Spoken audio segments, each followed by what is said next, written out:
Hello दोस्तों, स्वागत है आपका हमारे इस आत्मकथा परिवार में।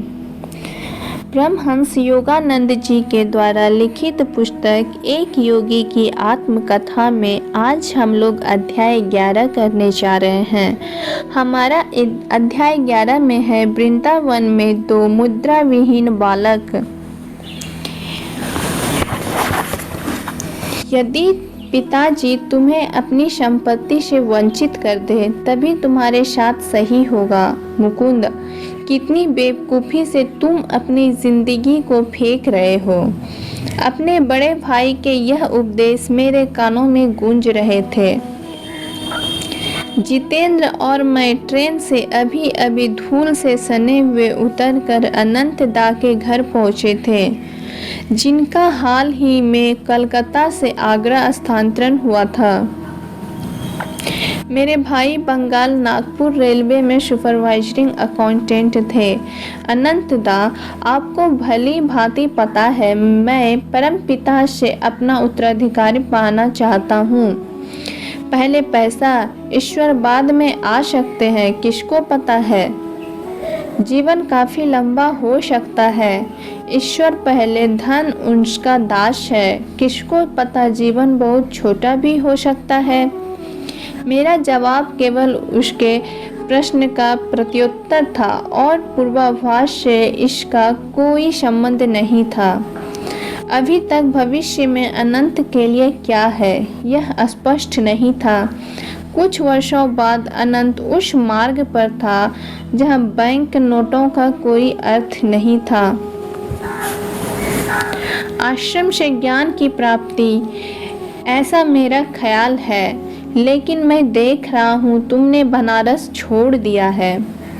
अनंत दा की आंखें आत्मसंतोष से चमक रही थी। फिर भी वे मेरे पंख समेटकर मुझे परिवार में सुरक्षित रखना चाहते थे। मेरा बनारस प्रवास व्यर्थ नहीं था। मेरा हृदय जिसके लिए व्याकुल था वह मैंने वहाँ पा लिया। आप निश्चिंत हो जाएं। वह ना तो आपका पंडित था ना ही उसका पुत्र।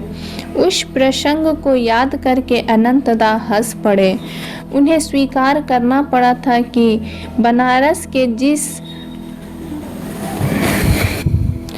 भविष्य दृष्टा को उन्होंने चुना था वह पास दृष्टि वाला निकला था।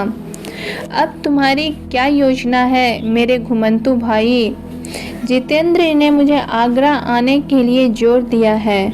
हम यहाँ ताजमहल का सौंदर्य देखेंगे, मैंने कहा। फिर हम अपने नए गुरु के आश्रम जाएंगे जो श्री रामपुर में है। अनंत दा ने हमारे लिए आरामदायक व्यवस्था की। शाम के समय मैंने कई बार उनको मुझे चिंतनशील भाव से देखते पाया। मैं इस नज़र को पहचानता हूँ। मैंने सोचा इसके अंदर कोई योजना बन रही है। सुबह सुबह नाश्ता करते समय उसका रहस्योद्घाटन हो गया। तो तुम्हें पिताजी की संपत्ति की कोई आवश्यकता नहीं है? अनंत दा की नज़र में कोई कपट नहीं था। कल की बात को आगे बढ़ाते हुए उन्होंने कहा, मुझे इस बात का ज्ञान है कि मैं ईश्वर पर निर्भर हूँ। इतनी तुच्छ बातें मत करो। अभी तक जीवन ने तुम्हें बचाया है। यदि भोजन और वस्त्र के लिए तुम्हें उस अदृश्य हाथ पर निर्भर रहना होता तो तुम्हारी क्या दशा होती? शीघ्र ही तुम सड़क पर भीख मांगते दिखते। कभी नहीं। मैं कभी भी ईश्वर को छोड़कर किसी पथिक से कोई आशा नहीं करता। वह अपने भक्त के लिए ऐसे हजारों अवसर उत्पन्न कर देगा सिवाय भीख मांगने के। फिर घुमा फिरा देने वाली बातें।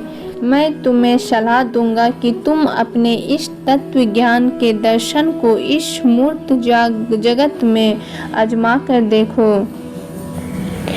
मैं सहमत हो जाऊंगा। क्या आप ईश्वर को मात्र इस जगत की सीमित समझते हैं? जल्द ही इसका पता चल जाएगा। आज तुम्हें ऐसा अवसर मिलेगा जिससे तुम्हारा दृष्टिकोण या तो और बढ़ेगा या फिर तुम मेरी बात का समर्थन करोगे। अनंतदा कुछ क्षण के लिए रुके, फिर गंभीरता पूर्वक धीरे धीरे कहने लगा, मेरा प्रस्ताव है कि तुम और तुम्हारे गुरु भाई जितेंद्र को आज सुबह के पास वृंदावन में भेजो। तुम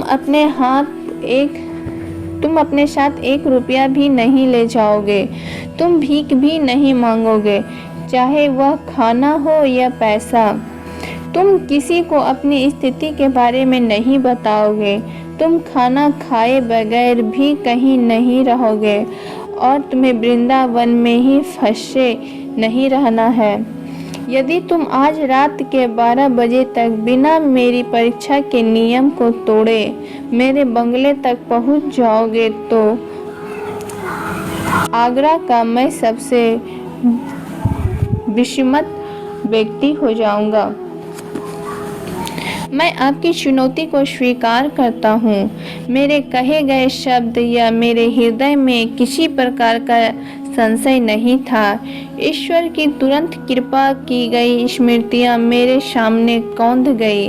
मेरे लाहाड़ी महाशय के फोटो के सामने प्रार्थना से, हैजे से मरणासन शरीर का उपचार, 2 पतंगों का खेल खेल में उपहार मिलना, जब मैं लाहौर के घर की छत में अपनी बहन उमा के साथ था और घोर निराशा के समय अभूतपूर्व तावीज़ का आना, एक निर्णायक संदेश जिसे बनारस के अनजान साधु ने पंडित के घर के सामने मुझे दिया था, दिव्य माँ के साक्षात दर्शन और उनके वात्सल्य भरे शब्द, जगन्य माता द्वारा मेरी छोटी से छोटी परेशानियों को मास्टर महाशय द्वारा दूर किया जाना, परीक्षा के अंतिम क्षणों में मेरा मार्गदर्शन जिससे मुझे हाई स्कूल का डिप्लोमा प्राप्त हुआ, और सबसे बड़ा वरदान मेरे जीते जागते गुरुदेव जिन्हें मैंने अपने जीवन के स्वप्नों में देखा था। मैं कभी भी यह मानने के लिए तैयार होऊंगा कि मेरा तत्व ज्ञान इस संसार की कसौटी पर खरा नहीं उतरेगा, चाहे वह इस संसार की कितनी भी कठोर कसौटी क्यों न हो। तुम्हारा इसे स्वीकार करना, इसकी मैं तुम्हें दाद देता हूँ। मैं तुम्हें ट्रेन तक ले जाऊंगा। फिर तुरंत मुंह बाएं जितेंद्र की तरफ मुड़े और कहा कि तुम भी इसके साथ एक साक्षी की तरह जाओगे। आने वाली मुसीबतें जिसकी संभावनाएं ज़्यादा है, उसके एक पीड़ित के रूप में भी। आधे घंटे बाद मेरे और जितेंद्र के पास वृंदावन के एक तरफ का टिकट था। हमने स्टेशन के एक कोने में खड़े होकर अनंत को अपनी तलाशी होने दी। अनंत को जल्दी ही तसल्ली हो गई कि हम कोई छिपा खजाना साथ नहीं ले जा रहे थे। हमारी शादी धोतियों में छिपाने को कुछ नहीं था। जब विश्वास ने पैसे जैसे गंभीर क्षेत्र में प्रवेश किया, तब मेरे मित्र ने विरोध करते हुए कहा, अनंत दा, मुझे सुरक्षा के लिए 1-2 रुपये दे दीजिए ताकि मैं किसी विपदा के समय आपको टेलीग्राम भेज सकूं। जितेंद्र, मैंने उसे उल्हाना देते हुए तीखे शब्दों में कहा, मैं परीक्षा में आगे नहीं बढ़ूंगा। यदि तुम पैसे को एक अंतिम सुरक्षा की तरह ले जाओगे। रुपयों की आवाज़ में सुरक्षा की शक्ति निहित होती है। जितेंद्र ने इससे अधिक कुछ नहीं कहा। जब मैंने उसको कड़ी दृष्टि से देखा, मुकुंद, मैं निर्दयी नहीं हूँ। मुकुंद के स्वर में कोमलता की झलक थी। संभवतः उसका अंतःकरण उन्हें धिक्कार रहा था। 2 बालकों को अनजान शहर में भेजने के कारण यह उनके धर्म में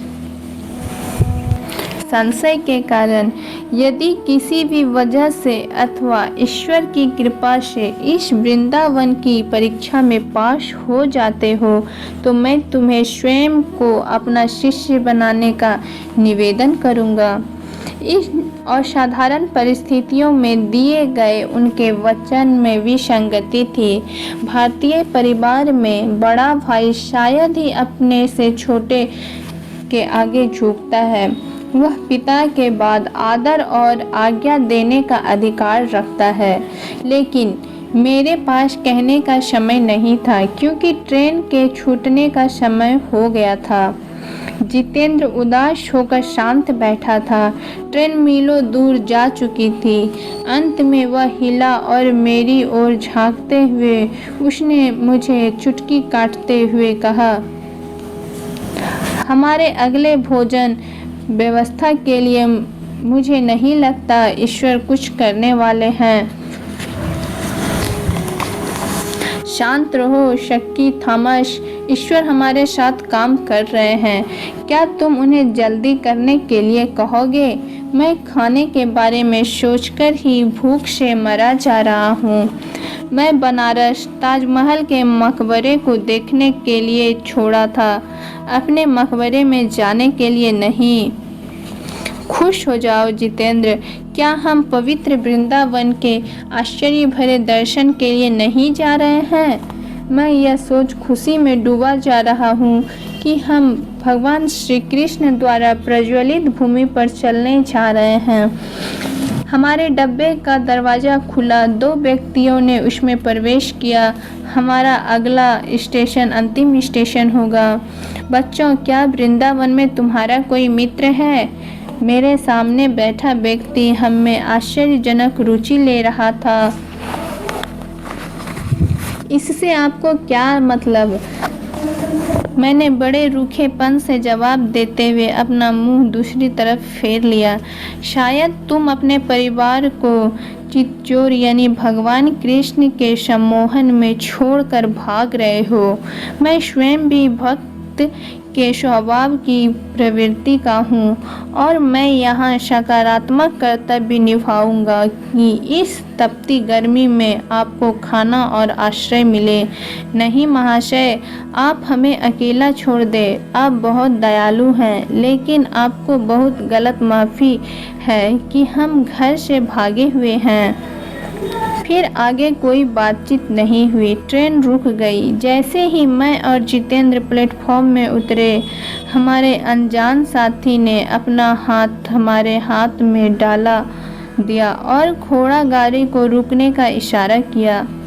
हम एक भव्य आश्रम के सामने उतरे जो चारों तरफ से हरे भरे बाग से घिरा हुआ था। हमें यहाँ लाने वाला सज्जन पुरुष यहाँ से भली भांति परिचित थे। एक मुस्कुराता हुआ लड़का हमें बैठक में ले गया। शीघ्र ही एक शालीन प्रौढ़ महिला आई। गौरी माँ राजकुमार तो नहीं आ सके, आश्रम की महिला से एक व्यक्ति ने कहा। आखिरी क्षणों में उनकी योजना में बदलाव हुआ। इसके लिए वे गहरा खेद व्यक्त करते हैं, लेकिन हम 2 और मेहमानों को लेकर आए हैं। जैसे ही मैं ट्रेन पर चढ़ा, मैं उनकी ओर कृष्ण भक्ति की तरह आकर्षित हुआ। अलविदा मेरे युवा दोस्तों, और मेरे परिचित द्वार से बाहर निकल गए। यदि ईश्वर ने चाहा तो हम फिर मिलेंगे। तुम्हारा यहाँ स्वागत है। गौरी माँ ने अपने इन शब्दों के साथ हमारा स्वागत किया। आज से अच्छा दिन आपके लिए कोई और दिन नहीं होता।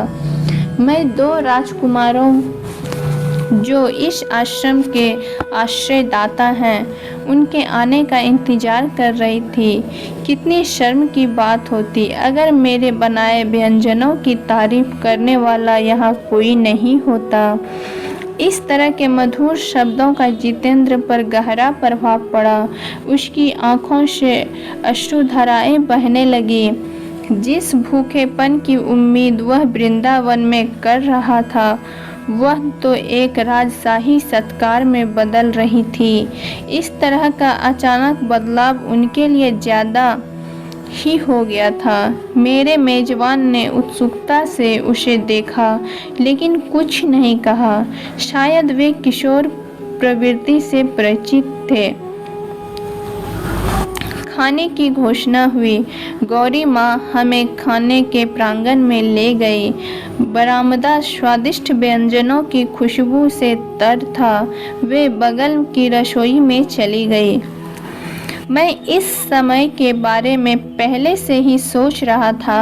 जितेंद्र के शरीर पर योग्य स्थान चुनकर मैंने उसे चुटकी काटी, जैसे ट्रेन में उसने मुझे काटी थी। संदेह कर रहे थे, थॉमस, ईश्वर भी जरा जल्दी में काम करते हैं। गौरी माँ पंखा लेकर लौटी। वे हमारे ऊपर भारतीय परंपरा के अनुसार पंखा झुलाती रही। जब हम सुसज्जित आसन पर बैठे, आश्रम के शिष्य करीब 30 एक व्यंजनों को साथ साथ देते जा रहे थे। एक खाना नहीं, बल्कि इसे एक राजशाही भोग कहना ज़्यादा उचित होगा। जब से हमने इस धरा पर जन्म लिया, इससे स्वादिष्ट भोजन हमने कभी नहीं खाया था। आदरणीय माताजी, व्यंजन सचमुच राजकुमारों के योग्य है। आपके राजसी संरक्षकों को इससे ज़्यादा स्वादिष्ट क्या लगा जो यहाँ नहीं आए? मैं इसकी कल्पना नहीं कर सकता। आपने हमें जीवन की अविस्मरणीय स्मृति दे दी है। अनंत के शर्त के अनुसार हम सौम्य महिला को यह नहीं बता सकते थे कि हमारा ऐसा कहने का दुगुना महत्व था, लेकिन हमारे उद्गार सच्चे थे। हमने उससे आशीर्वाद लेकर और फिर आने के निमंत्रण के साथ विदा ली। बाहर तपती धूप थी। आश्रम के द्वार पर मैंने और मेरे दोस्त ने एक विशाल कदम का वृक्ष के नीचे शरण ली। तेज शब्दों का प्रहार हुआ। जितेंद्र फिर शंका से घिर गया। तुमने आज मुझे अच्छी मुसीबत में फंसा दिया। हमारा यह भोजन तो एक संयोग मात्र था। अब हम इस शहर को बिना एक पैसे के कैसे देख सकते हैं? और अब तुम मुझे अनंत के घर कैसे ले जाओगे? चूँकि तुम्हारा पेट भरा हुआ है, तुम बहुत जल्दी भूल गए। मेरे शब्दों में तलखी नहीं, बल्कि दोषारोपण था। दिव्य कृपा को मनुष्य कितनी जल्दी भूल जाता है। ऐसा कोई व्यक्ति नहीं होगा जिसकी प्रार्थना कभी न कभी पूरी न हुई हो। मैंने जो भूल की है, तुम्हारे जैसे पागल का साथ दिया, इसे मैं कभी भूल नहीं सकूँगा। जितेंद्र, चुप हो जाओ। जिस ईश्वर ने हमारा पेट भरा, वही हमें वृंदावन भी दिखाएगा और हमारे आगरा वापस जाने का प्रबंध भी करेगा। एक दुबला पतला हंसमुख आदमी हमारी ओर तेजी से आता दिखा। उसने झुककर हमारा अभिवादन किया। प्रिय मित्र, आप और आपके साथी निश्चय ही यहाँ अजनबी हैं। मैं आपका मार्गदर्शक और आपकी मेजबानी करना चाहता हूँ। भारतीय चेहरा पीला नहीं पड़ता, लेकिन जितेंद्र के चेहरे का रंग ही उड़ गया था। मैंने उस प्रस्ताव को विनम्रता से अस्वीकार कर दिया। आप मुझे भगा तो नहीं रहे हैं? उस अजनबी चेहरे की व्याकुलता किसी अन्य अवसर पर हंसी ले आती। हाँ, क्यों नहीं कर सकते? आप मेरे गुरु हैं। विश्वास भाव से उसने मेरी आंखों में झांका। मेरे दोपहर के ध्यान में भगवान श्री कृष्ण ने मुझे दर्शन दिए। उन्होंने 2 निस्सहाय आकृतियाँ इस पेड़ के नीचे दिखाई। एक चेहरा आपका था, मेरे युवा गुरु। मैंने अक्सर आपको अपने ध्यान में देखा है। मुझे अत्यंत प्रसन्नता होगी यदि आप मेरी सेवा का निमंत्रण स्वीकार करेंगे। मुझे भी प्रसन्नता है कि तुमने मुझे ढूंढ लिया। ना तो भगवान और ना ही मनुष्य ने हमारा परित्याग किया है। मैं स्थिर निश्चल होकर उस उत्सुक चेहरे को मुस्कुराकर देख रहा था। एक अंदर के प्रणाम ने मुझे दिव्य चरणों के कदमों में डाल दिया। प्रिय मित्र, क्या आप अपने आगमन से मेरे घर को पवित्र नहीं करेंगे? आप दयालु हैं, मगर हम ऐसा नहीं कर सकते। पहले से ही हम आगरा में अपने भाई के अतिथि हैं।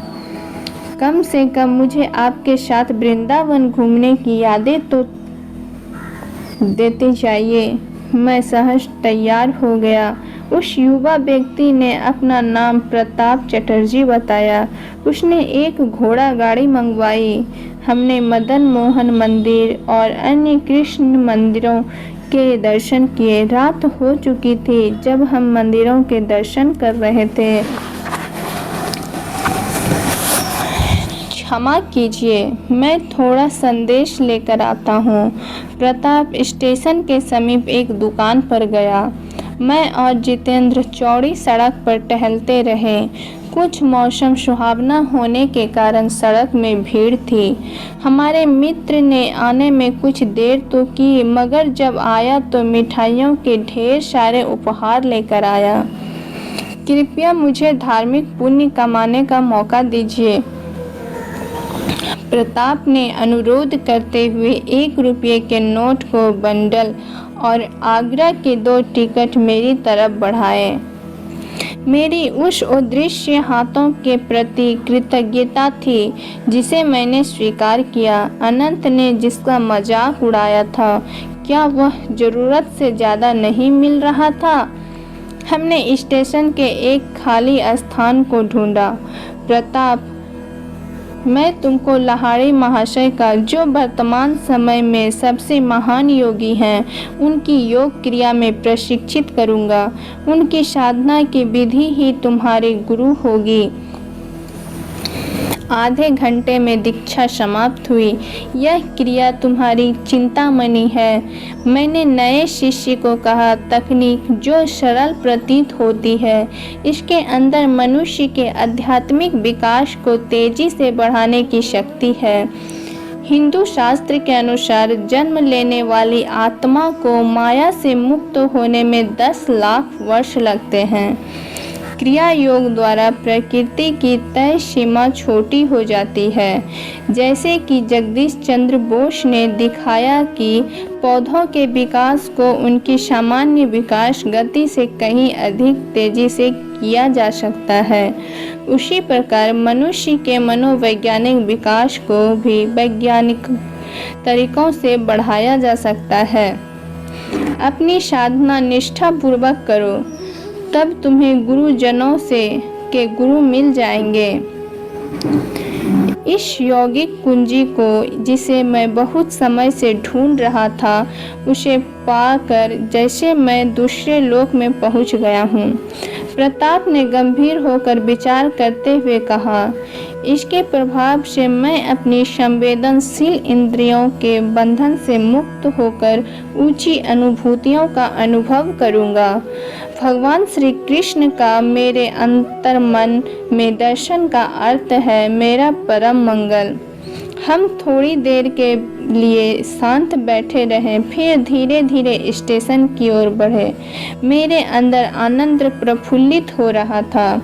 जब मैं ट्रेन पर बैठा तब जितेंद्र के लिए यह रोने का समय था। मेरी आत्मीयता भरी विदाई लेते समय मेरे दोनों मित्र शुबक शुबक कर रो रहे थे। इस यात्रा ने फिर जितेंद्र को बहुत दुख में डुबा दिया, लेकिन इस बार अपने लिए नहीं वरना अपने विरुद्ध। मेरा विश्वास कितना उथला है, मेरा हृदय पत्थर समान है। मैं भविष्य में कभी भी ईश्वर की सुरक्षा पर संदेह नहीं करूँगा। मध्य रात्रि होने वाली थी।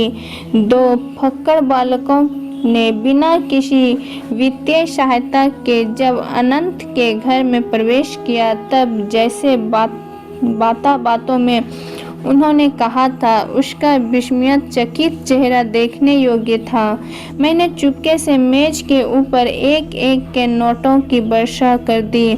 जितेंद्र, सच सच बताओ, अनंत ने मजाक करते हुए बोला, क्या इस लड़के ने रास्ते में किसी को लूटा तो नहीं? लेकिन जैसे जैसे कहानी खुलती गई मेरे भाई का चेहरा पहले शांत फिर गंभीर हो गया। मांग और पूर्ति का नियम जैसे मैंने सोचा था उससे भी कहीं अधिक सूक्ष्म स्तर पर काम करता है। अनंत ने इतने अधिक आध्यात्मिक उत्साह से कहा जिसे मैंने आज से पहले कभी नहीं देखा था। मुझे पहली बार समझ आ रहा है कि तिजोरी और सामान्य सांसारिक वस्तुओं के एकत्रित करने में तुम्हारी रुचि क्यों नहीं है। काफ़ी देर हो चुकी थी। मेरे भाई ने मुझे क्रिया योग में दीक्षा देने को कहा। गुरु मुकुंद को एक ही दिन में बिना ढूंढे 2 शिष्यों को दीक्षा देने का भार आया। अगले दिन का नाश्ता ऐसे मधुर और मिलनसार वातावरण में किया गया जिसको पहले दिन नहीं देखा गया था। तुम ताज देखने से वंचित नहीं रहोगे, मैंने जितेंद्र की तरफ मुस्कुराते हुए कहा। चलो श्रीरामपुर जाने से पहले ताजमहल को देखते चले। अनंत से विदा लेने के बाद जल्दी ही हम आगरा के गौरव ताजमहल पहुँचे। सूर्य की रोशनी से सफ़ेद संगमरमर जगमगाता ताजमहल शुद्ध स्वयं रूपता का मूर्त स्वरूप है। इसके चारों तरफ का वातावरण सुंदरता में चांद लगा देता है। काले घने सरू के पेड़, हरियाली और लंबा जलाशय। इसके अंदर के भाग में वारिक रत्न जड़ित जालियां हैं। भूरे और बैंगनी संगमरमर से बनी बूटियां अति सुंदर हैं। गुंबद की रोशनी शाहजहां, जहांगीर और उनके राज्य और दिल की रानी मुमताज महल की कब्र पर पड़ती है। देखना अब बहुत हो गया है। मैं अपने गुरु के पास जाने के लिए आतुर था। थोड़ी देर बाद ही हम रेलगाड़ी से दक्षिण दिशा की ओर बंगाल जा रहे थे। मुकुंद, मैंने कई दिनों से अपने परिवार वालों को नहीं देखा है। मैंने अपना मन बदल लिया। मैं बाद में तुम्हारे पास श्रीरामपुर आऊँगा। मेरा दोस्त, जिसे अस्थिर चित्त वाला भी कहा जा सकता है, उसने मेरा साथ कलकत्ता में छोड़ दिया। शीघ्र ही मैं स्थानीय ट्रेन पकड़कर कलकत्ता से के उत्तर में 12 मील दूर श्रीरामपुर पहुंच गया। यह सोचकर विस्मय से मेरा दिल धड़कने लगा कि ठीक 28 दिन पहले मैं बनारस में अपने गुरु से मिला था। तुम 4 हफ्तों में मेरे पास आ जाओगे और आज मैं धड़कते हृदय के साथ उस शांत राय घाट लेन में उनके आंगन में खड़ा था। मैंने पहली बार उस आश्रम में प्रवेश किया जहां मुझे अपने जीवन के सर्वश्रेष्ठ 10 वर्ष भारत के ज्ञानावतार यानी ज्ञान के अवतार के साथ बिताने थे। हमारा 11वां अध्याय समाप्त होता है। आपने ये कहानी सुनने के लिए अपना कीमती वक्त दिया, इसके लिए आपको बहुत बहुत धन्यवाद। अगर साथियों आपको हमारा वीडियो पसंद आए तो इसे लाइक ज़रूर करें, साथ ही शेयर करें ताकि अन्य लोग भी इस कहानी का आनंद उठा सकें, और साथ में सब्सक्राइब करें ताकि हम नए वीडियो डालने पे सबसे पहले आप तक पहुँचें।